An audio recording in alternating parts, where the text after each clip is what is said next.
Hepinize yeni videodan merhabalar arkadaşlar. Bugünkü oyunumuz Gold Miner Metaverse.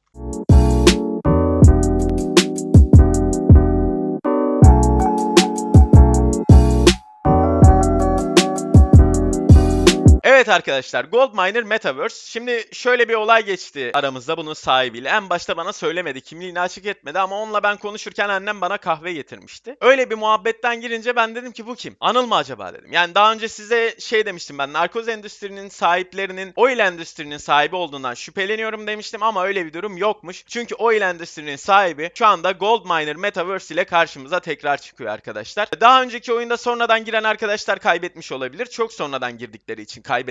Ben Rui'mi 3'e 4'e katladım. Keza beni geçtim, benim Bodrum'umdaki insanlar çok fazla, çok fazla para kazandılar o ile endüstriden arkadaşlar. Şimdi Gold Miner Metaverse nedir derseniz arkadaşlar, bu oyunu daha ekonomisini daha güzel bir şekilde hazırladıklarını ve daha uzun dayanabilecek bir oyun olduğunu söylüyor. Tabii ki ben en başta içeriye zıplıyorum. Ben çünkü bu adamın oyunundan daha önce çok para kazandım. Bu adamın oyununun benzer oyunundan da çok fazla para kazandım ve bu oyundan da umarım fazla para kazanırım diyorum. Çünkü adamın kaçıp gitmeyeceğini en azından kafamda biliyorum. Çünkü o ilde bile likidite bitene kadar en son 400 dolar mı 300 dolar mı ne kalmıştı. Ondan sonra oyun kapanmıştı. Hala da eğer swap yapılıyor mu yapılmıyor mu onu bilmiyorum o ilde ama velhasıl kelam ben kendimce güveniyorum. Tabii ki yatırım tavsiyesi değildir. Herkesin kendi riski kendi kararıdır. Şimdi oyuna geçelim. Gold Miner arkadaşlar play to earn kripto bir oyun her zamanki gibi. Burada town'unuzu kuruyorsunuz ama buradaki asıl main odak noktamız bizim PvP kısmı olacak. Size şöyle örnek verebilirim. 90'lı nesil bilir, hatta 90'ın öncesinden Travian vardı veya şu andaki nesil de bilir. Telefondaki bazı uygulamalar var, işte giriyorsun asker basıyorsun, efendime söyleyeyim köyünü geliştiriyorsun gibi. Şu anda karşımıza çıkan oyun bu arkadaşlar. Burada hem farm yapabileceğiz, bu farmları geliştirebileceğiz, işte ne kadar daha fazla gelir, ne yapılır, ne edilir, bunları birazdan white paper'da size ben özetleyeceğim. Ama hem farm sistemi var ama büyük bir odak kısmı PvP sisteminde arkadaşlar. Şöyle bir bakıyoruz white paper'a beraber. Arkadaşlar farming kısmında Gold Miner 4 tane ayrı resource'e sahipmiş. Wood, Stone, Gold ve Gems. Yani ağaç, taş, altın ve gem. Hani değerli taşlar, öyle diyebilirim size. Bunlar arkadaşlar market değerleri olacak şeyler. Teknolojilerle beraber bunları farmlarını açabileceğiz. Teknolojileri geliştirip artık nasıl bir sistem olacak o kadarını bilemiyorum ama there is maximum of 11 farms per land. Yani her landde en fazla 11 tane farmımız olacakmış. Bunu biliyoruz arkadaşlar. Farklı stratejilerle, farklı şekillerde paralar kazanabilecekmişiz içeride. Ama en önemli şey tabii ki de PvP Battle Mod. Battle Mod da arkadaşlar ne oluyor? Önce bir ordunuzu hazırlıyorsunuz arka tarafta. Conquest, fethetme, yani gidiyoruz saldıracağız yani birilerine ya da defans yapabiliyoruz. Bunlar nasıl olacak? İşte bunlar itemleri falan filan vesaire, bunlar da varmış. Çok büyük bir oyun aslında dizayn etmiş. Bakalım ne kadar sürecek? Şimdi burada MetaMask kurulumunu anlatıyor. Buraya geçiyorum. Set up your town. Arkadaşlar oyuna giriş 4 matik artı 5 GMM token. Bakın burada bir anlaşalım. 4 matik veriyorsun. 5 GMM token veriyorsun. Oyunun içine dalıyorsun. Buradan Upgrade Town'a geldiğimiz zaman arkadaşlar gördüğünüz gibi bu bizim town'umuz. Bu town'un arttırılmasının neden şeyleri burada. Mesela birinci level'ı zaten direkt böyle geliyor. 5 GMM artı 4 matik. İşte diğeri 8 GMM artı 2 matik. Her artışta aslında sadece coin değil, ekstra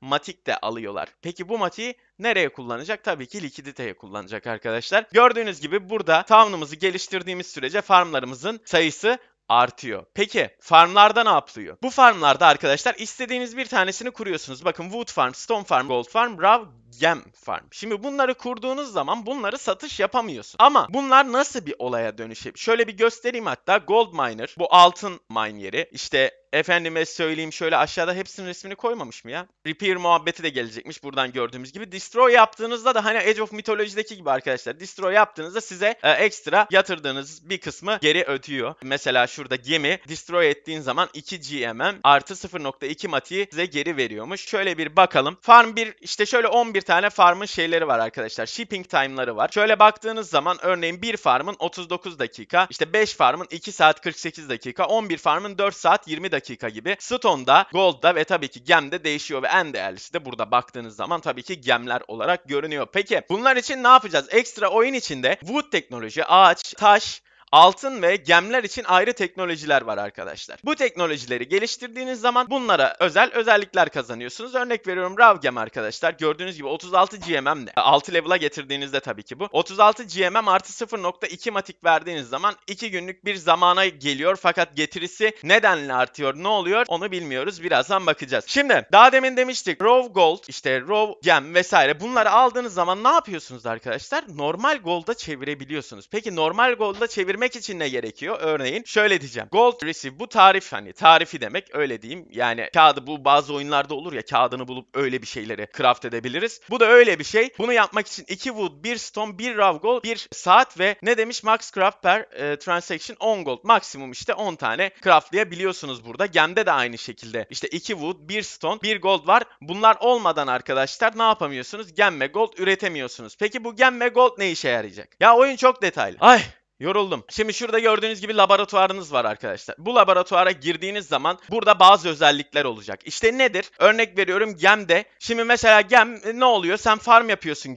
gemi ama mesela nedir? İşte bir tane gem çıkarıyorsun. Raw gem diyelim. Burada kendini geliştirdiğinde veya yeni teknolojiler öğrendiğin zaman bir gem yerine 2 gem çıkarabileceksin gibi. Yani aslında geçmişte alışılagelmiş Travian'dır, bilmem nedir, bu tarz oyunlar gibi bir oyun yapılmış ve entegre edilmiş durumda. Tabii ki de bunları geliştiren insanlar çok daha fazla arkadaşlar kar edecek. Şimdi shop kısmına gelelim. Burası oyun içinde bir dükkan arkadaşlar. Bu dükkandan bazı şeyleri satın alabileceksiniz. Bazı resource'leri işte daha hızlı bir şekilde elde edebileceksiniz. Buna arada bir bakın diyor. Bunu unutmayın diyor. Ve military post en önemli şey arkadaş. Burada ordunuzu geliştirebiliyorsunuz arkadaşlar burada. İşte ya defending, ya savunma, ya da işte conquest, fetih için sizin ordunuzu hazırlayabiliyorsunuz. Ona göre artık seçenekler seçecek ve hani ordunuzu geliştirmeye devam edeceksiniz. Military University'de de arkadaşlar bazı küçük armiler diyor burada, hani büyükleri yenebilir diyor. Bunun nedeni ne arkadaşlar? Teknolojiler, taktikler, formasyonlar, sadece her şey sayı değildir diyor. Örnek veriyorum, benim 1000 tane level 2 adamım var. Karşıdakinin örneğin 3000-4000 tane level 1 adamı var, ordusu var. Ben ona saldırdığım zaman yenebiliyorum. Yani Military University'de böyle bir şey. Burada muhtemelen ordumuzu geliştirebileceğiz. Teknoloji bastıkça herkesin ordusu daha da güçlü bir hale gelecek arkadaşlar. Roadmap'ine baktığımız zaman ayın 15'inde Private Presale, yani bu şu anda whitelist çekilişi yapıyoruz bu arada Twitch'te. YouTube'dan izleyen arkadaşlar kusura bakmasınlar artık. Her zaman söylüyoruz akşam 9'da yayındayız diye. Gelmeyenler kaçırmış oldu.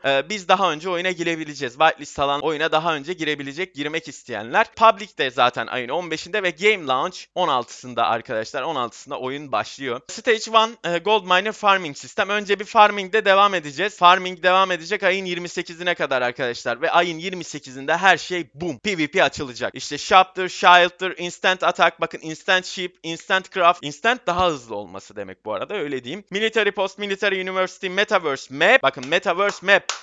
Arkadaşlar büyüklüğünü görün oyunun yani. Oyunun uzun vadeliliğini görün yani, öyle diyeyim size. En sonda bir ay sonra ayın 11'inde de staking sistemi gelecek. Şimdi bu staking sistemi nasıl olacak? Şimdi burada bir soru işareti oluyor kafada. Demek ki bir NFT hazırlığını içerisindeler ya da bilmiyorum oyun içinde staking'i nasıl yaparlar. Tokenomics'e geldiğimiz zaman arkadaşlar gördüğünüz gibi. Şimdi GMM or Gold Miner Money is an untradable token'dır arkadaşlar. Bakın. Which means that you cannot sell the tokens you bought. Aldığınız tokenları satamıyorsunuz diyor. Sadece diyor oynayarak, Gold Miner Game oynayarak kazandığınız tokenları satabileceksiniz. Bakın bu çok önemli. Balina malina yok arkadaşlar.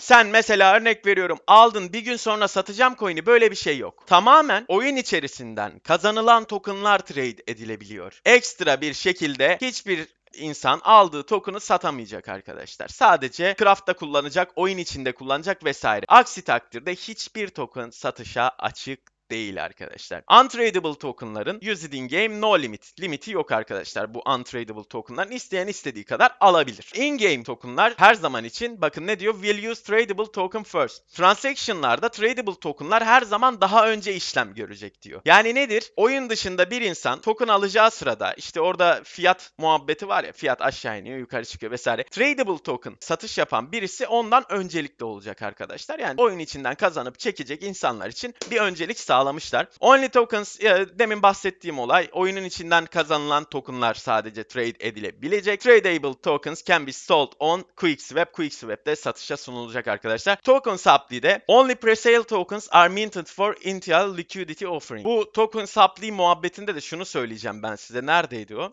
Bakın max supply'si yok token'ın. Yani oyun içinden ne kadar çıkarsa o kadar dalgası var. Ve trading post var oyun içerisinde. Oraya daha gelmedik. Bir dakika, oraya geleceğim o zaman. Bu trading post dalgasında arkadaşlar tokenlar mintlenebiliyor. Onu da birazdan göstereceğim size. Zaten şurada da avoidance var. In-game burning system. İşte bunların hepsi tıklanacak muhtemelen. Trading post price impact management. İçerideki örnek veriyorum. Şimdi herkes Wood'a yüklendi, tamam mı? Herkes Wood'a yüklendi diyelim. Olduğu zaman Wood'un fiyatı düşecek arkadaşlar trading post'ta. Ne olacak? İşte altın hiç kimse satmıyorsa altının fiyatı çıkacak. Yani sürekli ben gem en iyisi diye gem basarsam, herkes bunu yaparsa aslında ağaç kasan adam daha çok kazanabilecek yani. Çok önemli bir şey. PvP modu gelecek, staking sistemi gelecek. Şimdi trading post kısmına geçelim. Arkadaşlar trading post kısmında gördüğünüz gibi gem 1.8 GMM, gold 0.8 GMM, stone 0.2 GMM, wood 0.1 GMM token edecek. Biz buradan satacağız. Örnek veriyorum, ben 10 tane gem yaptım. 18 GMM token'ımı geleceğim bu trading post'tan alacağım arkadaşlar. Şu anlık gördüğünüz gibi impact'leri buraya yazmışlar. İşte 0.5'te 0.01. İşte every trading post transaction will impact the resource. Şey diyor yani burada. Bütün transaction'lar arkadaşlar bu impact'leri etkileyecek. Yani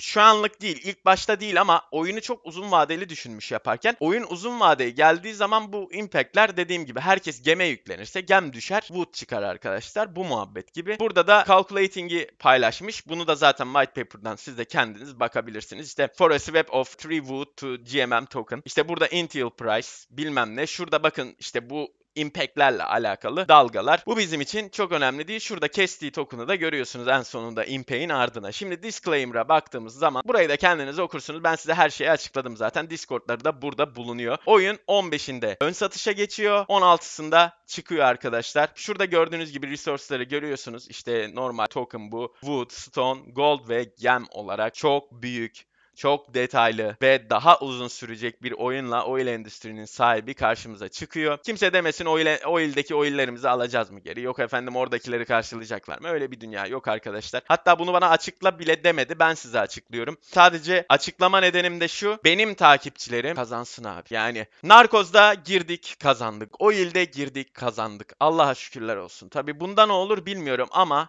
her şeyin bir riski vardır. Bu videoda söylediğim hiçbir şey yatırım tavsiyesi değildir. Herkesin kendi riski, kendi kararıdır arkadaşlar. Görüşmek üzere.